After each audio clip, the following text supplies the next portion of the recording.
Hello everyone, स्वागत है आपका इंडिया एंड वर्ल्ड पॉलिटिक्स में। हाल फिलहाल के दिनों में इस बात की काफ़ी चर्चा हुई है कि हो सकता है आने वाले दिनों में इंडिया टू फ्रंट वार जैसा सिचुएशन को फेस कर सकता है। जनरल बिपिन रावत की बात माने तो उन्होंने ये कहा है कि टू फ्रंट वार आने वाले दिनों में एक रियल पॉसिबिलिटी है। आइए देखते हैं कि टू फ्रंट वार है क्या।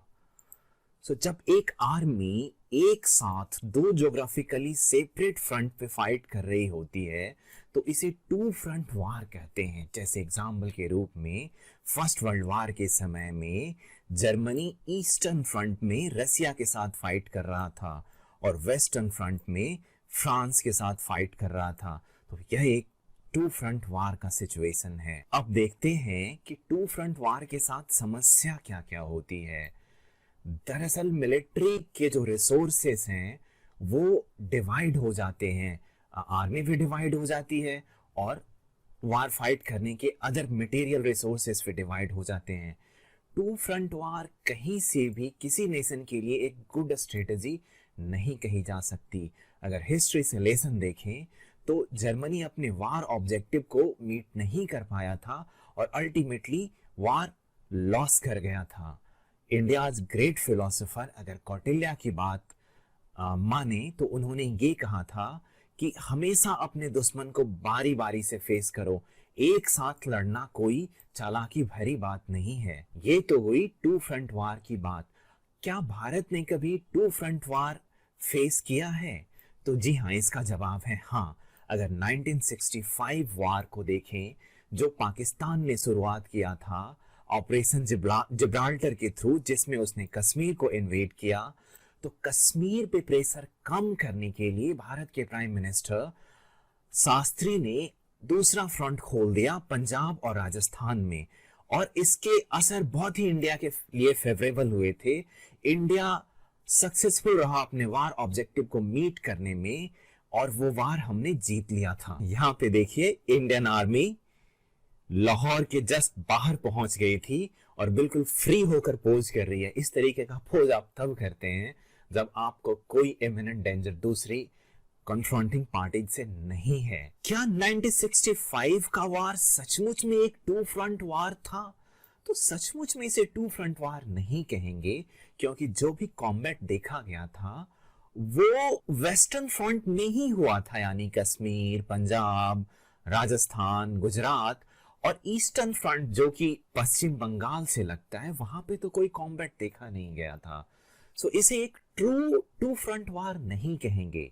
लेकिन 1971 एक सचमुच में टू फ्रंट वार था। इसमें कुछ और भी बातें, जैसे पाकिस्तान ने ये वार को क्यों लॉस किया और वार को विंटर में क्यों फाइट किया गया था। तो पहले आते हैं पहली बात पे कि आखिर पाकिस्तान ने इस वार को क्यों लॉस किया था, क्यों हार गया था इस वार को। सबसे पहली प्रॉब्लम जो पाकिस्तान ने फेस किया था वो था लॉजिस्टिकल इश्यू। अगर आप पाकिस्तान के 1971 के पहले के मैप को देखेंगे तो अगर उस मैप को आप ड्रॉ करना चाहेंगे तो सबसे पहले आपको इंडिया का मैप ड्रॉ करना होगा। देन भारत के ईस्ट में और वेस्ट में आप ईस्ट और वेस्ट पाकिस्तान का मैप ड्रॉ करेंगे और इस दूरी की वजह से लॉजिस्टिकल सपोर्ट तो वेस्ट पाकिस्तान प्रोवाइड कर ही नहीं पाया ईस्ट पाकिस्तान को। दूसरा, लैक ऑफ लोकल सपोर्ट।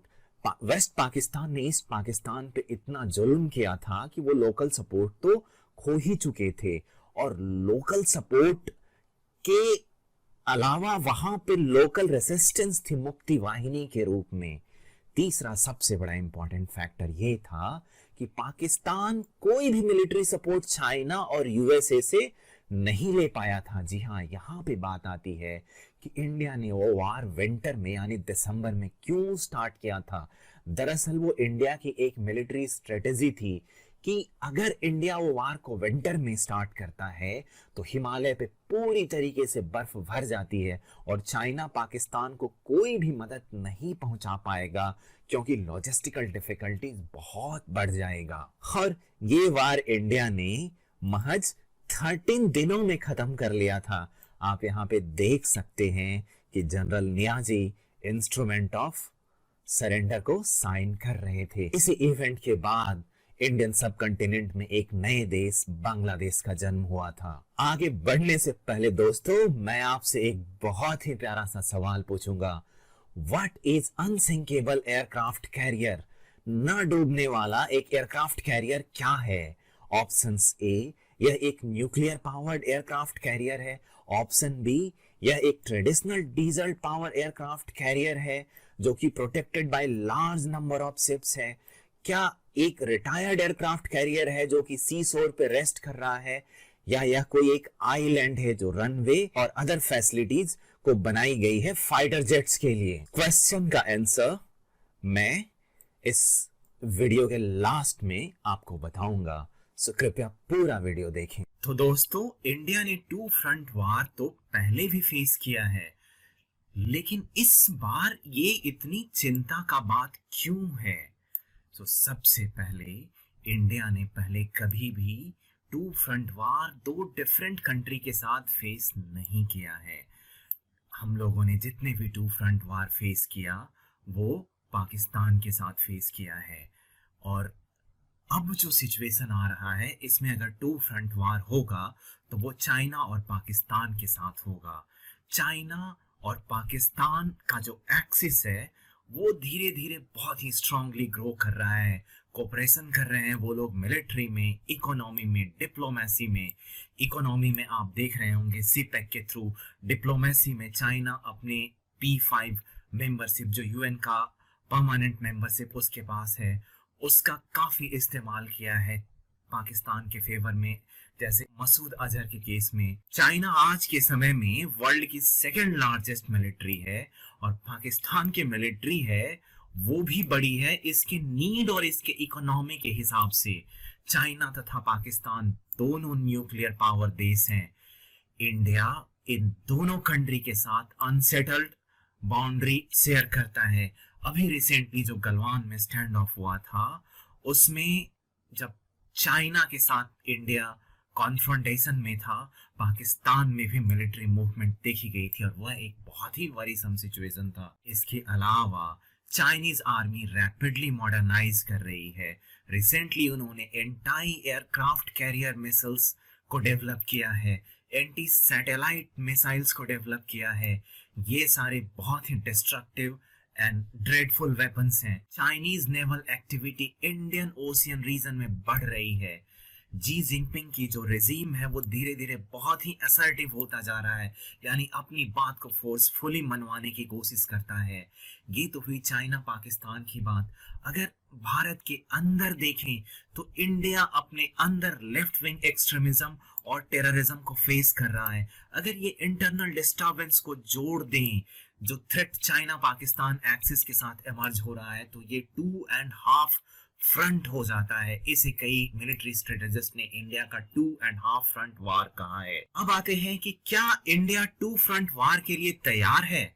तो अगर CDS जनरल बिपिन रावत और रिटायर्ड एयर चीफ भदौरिया की बात माने तो India is ready for any such challenges. Bharat पूरी तरीके से तैयार है किसी भी 2 और 2.5 फ्रंट वार के लिए। जनरल रावत ने एक बार हालांकि कहा था कि we need preparation for 30 days intense war and 60 days low intensity war. तो ये तो CDS और डिफेंस मिनिस्टर की बात हुई। अब क्रिटिकली देखते हैं कि क्या इंडिया की मिलिट्री कैपेबल है 2 फ्रंट वार के लिए? हमारी मिलिट्री कैपेबिलिटी है क्या, और हम कैसे 2 फ्रंट चैलेंज को मीट कर सकते हैं? सबसे पहले देखते हैं इंडिया की एयर फोर्स को। आज इंडिया की एयर फोर्स के पास 33 स्क्वाड्रन है, जिसमें राफेल के 2 स्क्वाड्रन है, बट इंडिया को 42 स्क्वाड्रन्स की जरूरत होगी 2 फ्रंट चैलेंज को मीट करने के लिए। भारत में कई सारे स्क्वाड्रन MiG-21 के हैं जो ऑब्सोलीट होता जा रहा है, और ये बहुत जल्दी जल्दी क्रैश भी करता है, इसलिए इसे फ्लाइंग कॉफिन कहते हैं। तेजस की जो डिलीवरी हिंदुस्तान एरोनॉटिक्स लिमिटेड को करनी है वो बहुत ही स्लो है। Recently India 24 second hand Mirage को खरीद रहा है। सेकेंड हैंड मिराज इसलिए खरीद रहा है ताकि वो इन मिराज के स्पेयर पार्ट को यूज कर सकता है अपने मिराज के फ्लीट को ऑपरेट करने के लिए। याद रहे दोस्तों, ये वही मिराज है जिसने बालाकोट स्ट्राइक किया था, ये वही मिराज है जिसने कारगिल में पाकिस्तानियों को छक्के छुड़ा दिए थे। अब बात करते हैं अवाक्स की, जो कि advance airborne warning and control system होता है। इंडिया के पास वो मात्र 6 है। यह एक चिंता की बात है, राइट। वार होगा तो हमें अवाक्स की कमी महसूस होगी। अभी भी देखें तो हमारे एयरफोर्स का वर्क हॉर्स सुखोई 30 MKI है। इसे मॉडर्नाइजेशन की जरूरत है, जैसे कि radar, beyond visual range missiles, electronic warfare measures. हालांकि राफेल एक वर्ल्ड क्लास जेट है जो कि इक्विप्ड है meteor, scalp and mica missiles के साथ, बट इंडिया के पास ये सिर्फ 2 स्क्वाड्रन है। फिर भी इसे मिलिट्री एनालिस्ट ने फोर्स मल्टीप्लायर कहा है। फोर्स मल्टीप्लायर फ्रेंड्स वो इक्विपमेंट होता है जो आपकी कैपेसिटी को कई गुना बढ़ा देता है। यानी कि भले ही ये 2 स्क्वाड्रन हो, बट इंडियन एयरफोर्स की कैपेबिलिटी को कई गुना बढ़ा देता है। इसके बाद इंडिया ने अपाचे हेलीकॉप्टर को एक्वायर किया है अमेरिका से, और लद्दाख में अभी जो कन्फ्रंटेशन हुआ था और जो अभी जारी भी है एक तरीके से देखा जाए, तो उसमें अपाचे ने बहुत ही अच्छा काम किया है, बिकॉज हाई एल्टीट्यूड पे अपाचे फुल्ली तरीके से कैपेबल है वारफेयर के लिए। इसके बाद इंडिया एक ओवरसीज बेस रखता है फाखरोर ताजिकिस्तान में। लास्ट 2 डिकेड में इंडिया ने अपनी एयरलिफ्ट कैपेबिलिटी को सिग्निफिकेंटली इंप्रूव किया है acquisition of super Hercules, Globemaster, Chinook helicopter के थ्रू। अभी 114 MRCA that is multi role combat aircraft. अब आते हैं इंडियन आर्मी के बारे में। तो इंडियन आर्मी वर्ल्ड की 3rd लार्जेस्ट आर्मी है। इसके पास 12 लाख एक्टिव पर्सनल है। इंडियन आर्मी बहुत ही एक्सपीरियंस्ड मानी जाती है, हाईली प्रोफेशनल भी मानी जाती है। पाकिस्तान आर्मी की तरह नहीं कि जब मन में आया कू कर लिया। हमारी इंडियन आर्मी सेक्युलर है, अपने काम से मतलब रखती है, और पॉलिटिकल इंटरफेरेंस इसका बिल्कुल भी नहीं है। इंडियन आर्मी ने रिसेंटली कई सारे मिलिट्री इक्विपमेंट को एक्वायर किया है, जैसे ultra light weight howitzer M777 drone acquire किया है इजराइल से, अमेरिका से, assault rifle like Tavor and Spike anti tank guided missiles. Spike anti tank guided missile is a very potent weapon. It is a shoulder launch fire and forget missiles, और ये लद्दाख में बहुत अच्छा काम कर सकता है। याद रहे दोस्तों कि टैंक का इस्तेमाल अरुणाचल प्रदेश और उत्तराखंड में नहीं होगा, टैंक का इस्तेमाल लद्दाख में होगा, और हमारे वेस्टर्न फ्रंट जो कि पाकिस्तान के साथ है वहां पे होगा, और वहां पे एंटी टैंक वेपन की बहुत जरूरत होगी, और वो काम हमारा spike anti tank guided missiles करेगा। इसके अलावा इंडिया ने बहुत सारे टैंक्स जो कि इंडियन बिल्ट है, अर्जुन टैंक, उसे एक्वायर किया है। इसके बाद इंडियन आर्मी में एक रीस्ट्रक्चरिंग हुई है, जो कि तीनों arm forces that is army, navy and air force एक यूनिफाइड कमांड स्ट्रक्चर के अंदर में आया है। इसके अलावा इंडिया ने एक माउंटेन स्ट्राइक कॉर्प्स को रेज किया है, जो कि स्पेशलाइज करेगा माउंटेन वारफेयर में। आपने एक बात और सुना ही होगा गलवान स्टैंड ऑफ के टाइम पे कि एक इंडिया की फोर्स स्पेशल फ्रंटियर फोर्स ने बहुत अच्छा काम किया था। ये वैसे तो आर्मी जैसी है, लेकिन इंडियन आर्मी के अंदर में नहीं आती है। ये इंडिया की एजेंसी रॉ के अंदर में आती है। It is a very specialised force. अब देखते हैं कि इंडियन आर्मी को लेके बहुत सारी चिंताएं क्या है। एक बहुत प्रॉब्लमेटिक चीज है दोस्तों कि हमारी इंडियन आर्मी की टूथ टू टेल रेशियो थोड़ी पुअर है। टूथ टू टेल रेशियो होता है कि कितने कॉम्बैट करने वाले पर्सनल हैं और उनके सपोर्ट में कितने लोग हैं। तो हमारी इंडियन आर्मी का स्ट्रक्चर ट्रेडिशनली ऐसा रहा है कि बहुत सारे लोग सपोर्ट में होते हैं। आपको जान के आश्चर्य होगा कि इंडिया के पास अभी तक गोट फार्म थे, एग्रीकल्चरल लैंड थे, और वहां पे इंडियन आर्मी खेती करवाती थी। क्या इन चीजों की वाकई जरूरत है? धीरे धीरे ये चीजें इंडियन आर्मी ट्रिम कर रही है और इंडिया अपनी टूथ टू टेल रेशियो को इंप्रूव कर रही है। इंडियन आर्मी को मॉडर्नाइजेशन की सख्त जरूरत है, उसके लिए हमें फंड कम मिल पाता है। इंडियन आर्मी की एक और बड़ी प्रॉब्लम ये है कि हम अच्छे टैलेंट को अट्रैक्ट नहीं कर पा रहे हैं। बेस्ट ऑफ टैलेंट्स हमारे मेडिकल, इंजीनियरिंग, एमबीए और सिविल सर्विसेज की तरफ चले जाते हैं। तो इंडियन आर्मी को अपनी स्ट्रक्चर को इंप्रूव करने की जरूरत है ताकि ये बेस्ट ऑफ टैलेंट्स को अट्रैक्ट कर सके। Emergence of new frontier like space and cyber space. Space के बारे में तो आपने सुना ही होगा कि countries like China, America anti satellite weapons बना चुके हैं। अमेरिका तो अपने वेपन को स्पेस में भी रखने की बात कर रहा है। ये इस तरीके के नए चैलेंजेस आ रही है। हमारी आर्मी के पास। दूसरा नया चैलेंज आया है साइबर स्पेस के लेकर के। आज एक बहुत ही अलग तरीके का वारफेयर इमर्ज हो रहा है, जिसे कुछ लोग हाइब्रिड वार कह रहे हैं, कुछ लोग नॉन कांटेक्ट नॉन काइनेटिक वार कह रहे हैं, जिसमें साइबर स्पेस का बहुत ही एक्सटेंसिवली यूज हो रहा है। आज के टाइम पे दोस्तों साइबर वारफेयर बहुत ही प्रोमिनेंट हो चुका है। इसके अलावा इंडियन आर्मी को मोबिलिटी को लेकर के भी कंसर्न था। आपको याद होगा कि जब 2001 में पार्लियामेंट पे अटैक हुआ था, तो इसके बाद तब की वाजपेयी गवर्नमेंट ने ऑपरेशन पराक्रम किया था, जिसमें बहुत बड़ी इंडियन आर्मी को बॉर्डर के पास जमा किया गया था। लेकिन उसमें इतना वक्त लगा था कि सरप्राइज बिल्कुल ही लॉस हो गया था, और पाकिस्तान को बहुत अच्छे से मालूम था कि इंडियन आर्मी बॉर्डर पे जमा हो रही है। यह एक अच्छी बात नहीं थी। उसके रिस्पॉन्स में इंडिया ने कोल्ड स्टार्ट डॉक्ट्रिन को शुरू किया। वो डॉक्ट्रिन कितना इफेक्टिव है ये तो समय ही बताएगा। इसके बाद ड्रोन एक नया एलिमेंट ऑफ वारफेयर के रूप में इमर्ज किया है। आपने हाल फिलहाल में नागोर्नो कराबाख में जो युद्ध हुआ उसके बारे में सुना होगा कि अजरबैजान ने आर्मेनिया को बुरी तरीके से शिकस्त दी, क्योंकि अजरबैजान ने टर्की मेड ड्रोन को यूज किया था, और ये ड्रोन बहुत ही डिफरेंट थे, जो आर्म्ड भी थे और उसमें वीडियो कैमरास भी लगे हुए थे, तो वो शूट भी कर रहे थे जब वो किसी टैंक या किसी मिलिट्री इंफ्रास्ट्रक्चर को डिस्ट्रॉय करते थे। तो उस ड्रोन ने जिस फुटेज को भेजा उसका यूज अजरबैजान ने प्रोपागेंडा में भी किया था। तो इंडियन आर्मी को भी ये नए वार के लिए तैयार होना होगा। इसके बाद इंडियन आर्मी बात कर रही है रॉकेट फोर्स के लिए, लेकिन अभी बात ही हो रही है, इसके डिप्लॉयमेंट में काफी वक्त लगेगा। ये भी एक मैटर ऑफ सीरियस कंसर्न है। अगर बात करें इंडियन नेवी की, तो हमारी इंडियन नेवी 70,000 पर्सनल के साथ वर्ल्ड की फॉर्मिडेबल नेवी में मानी जाती है। इंडिया की नेवी एक ट्रूली ब्लू वाटर नेवी है। दोस्तों ब्लू वाटर नेवी क्या होता है? ब्लू वाटर नेवी के कुछ क्रिटिकल कंपोनेंट है, जैसे एयरक्राफ्ट कैरियर। एयरक्राफ्ट कैरियर से आप अपने नेवल पावर को बहुत दूर तक प्रोजेक्ट कर सकते हैं, क्योंकि एयरक्राफ्ट कैरियर महीनों तक अपने देश से दूर रह सकता है और डीप सी में ऑपरेट कर सकता है। इसके अलावा न्यूक्लियर पावर सबमरीन भी ब्लू वाटर नेवी का बहुत बड़ा कंपोनेंट है, क्योंकि न्यूक्लियर पावर सबमरीन महीनों तक पानी के अंदर दूर दूर तक जाकर अपना नेवल पावर को प्रोजेक्ट कर सकता है। इसके अलावा इंडिया के पास 13 डीजल पावर सबमरीन्स हैं और एक फ्लीट ऑफ ओवर 150 शिप्स है। Indian navy can cut sea lane of communication of China and Pakistan.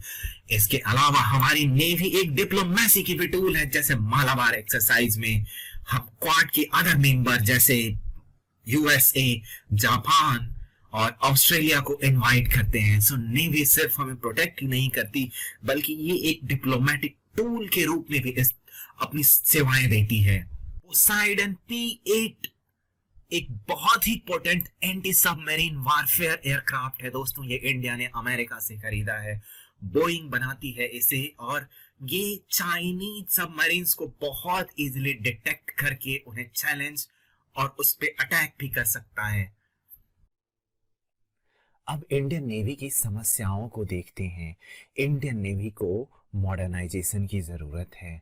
Indian navy को और अधिक सबमरीन चाहिए चाइना को काउंटर करने के लिए। इंडियन ओशियन रीजन में अंडमान आइलैंड को इंडियन नेवी इफेक्टिवली यूज नहीं कर पाई है। अंडमान आइलैंड में इंडियन नेवी को एक्सटेंसिव मिलिट्री इंफ्रास्ट्रक्चर बनाने होंगे। इंडियन नेवी के पास मैन पावर की शॉर्टेज है, अंडर अलोकेशन ऑफ फंड है। टू फ्रंट वार को फेस करने के लिए सिर्फ इंडियन आर्मी, नेवी और एयरफोर्स की ही जरूरत नहीं होगी, बल्कि और भी एसेट्स चाहिए होंगे इंडिया को, जैसे कि इन साइबर स्पेस। अभी तक इंडिया साइबर कैपेबिलिटी को डेवलप नहीं कर पाया है। इंडिया को इंटरनेशनल इंस्टीट्यूशन में भी अपनी प्रेजेंस को स्ट्रॉन्ग करना होगा। अभी इंडिया स्ट्रगल कर रहा है। यूएन में परमानेंट सीट अगर मिल जाता है तो इंडिया की बातों का ग्लोबल लेवल पे महत्व अत्यधिक बढ़ जाएगा। टू फ्रंट वार का मतलब है कि एक्टिव चाइनीज पाकिस्तान एक्सिस उस एक्सेस को काउंटर करने के लिए इंडिया को अलायंस की जरूरत होगी। लेकिन क्वाड जो काफी डिस्कशन में है, अभी तक फॉर्मलाइज नहीं हो पाया है। क्वाड का शेप क्या होगा, किस तरीके की रिस्पॉन्सिबिलिटी इंडिया को मिलेगी। इंडिया अकेला कंट्री है क्वाड में जिसका लैंड बॉर्डर चाइना के साथ फेस करता है।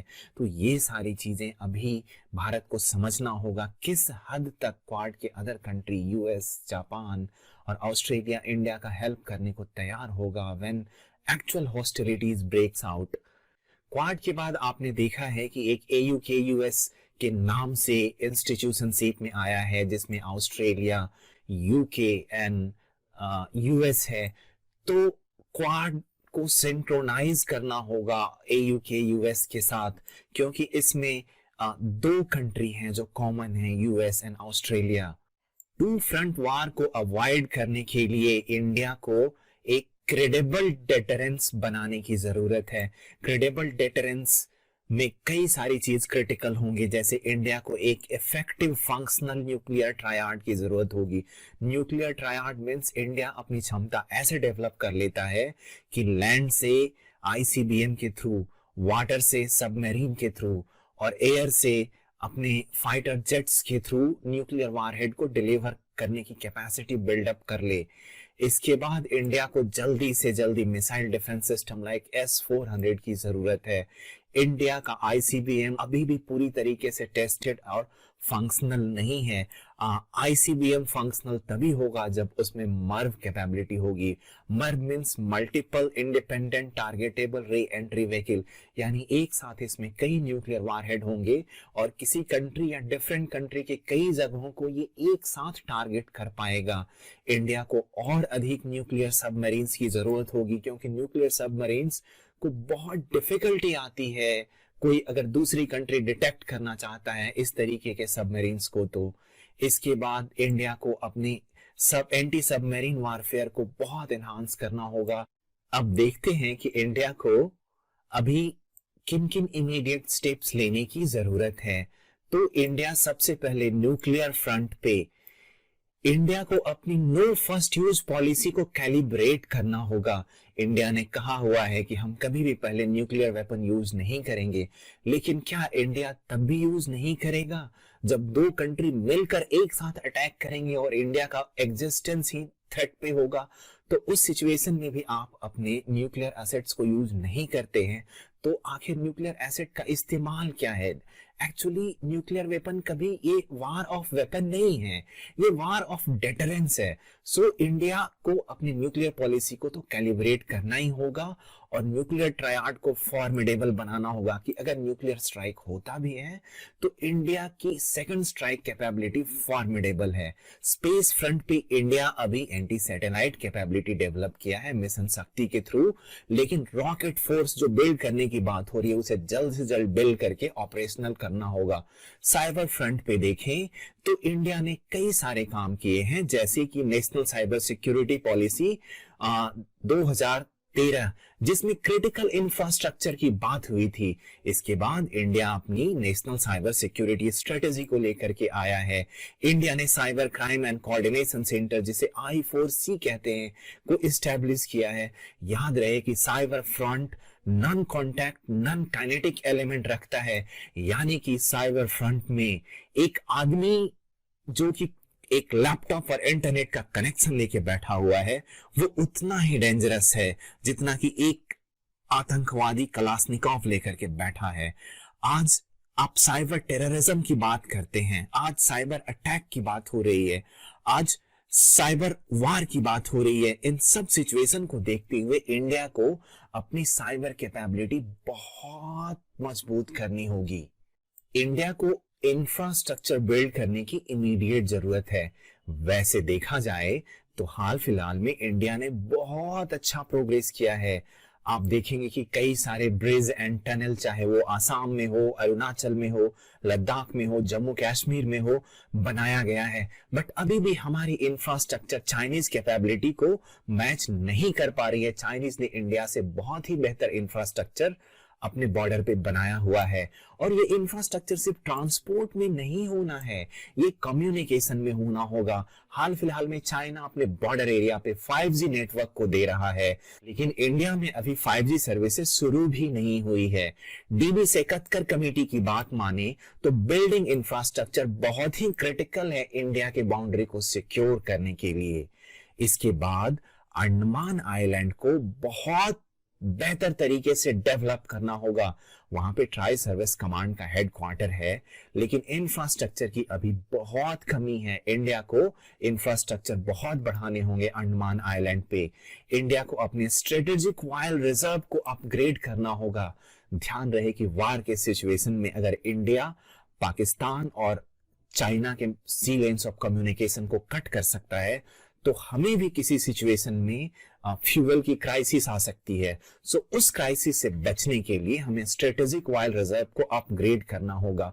हाल फिलहाल में ही इंडिया ने ऑर्डिनेंस फैक्ट्रीज बोर्ड को रिस्ट्रक्चर किया है, which is a good step.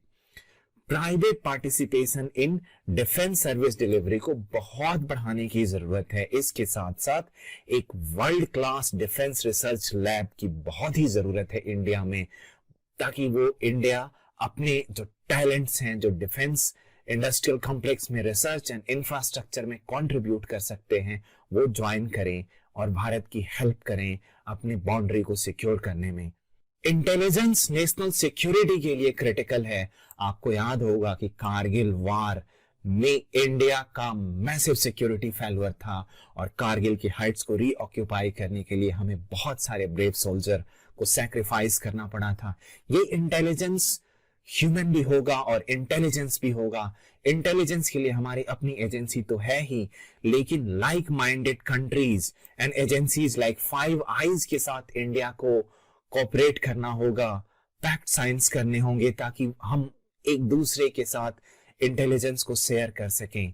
इसके बाद इंटेलिजेंस में बॉर्डर विलेजेस के बहुत इंपॉर्टेंट रोल है।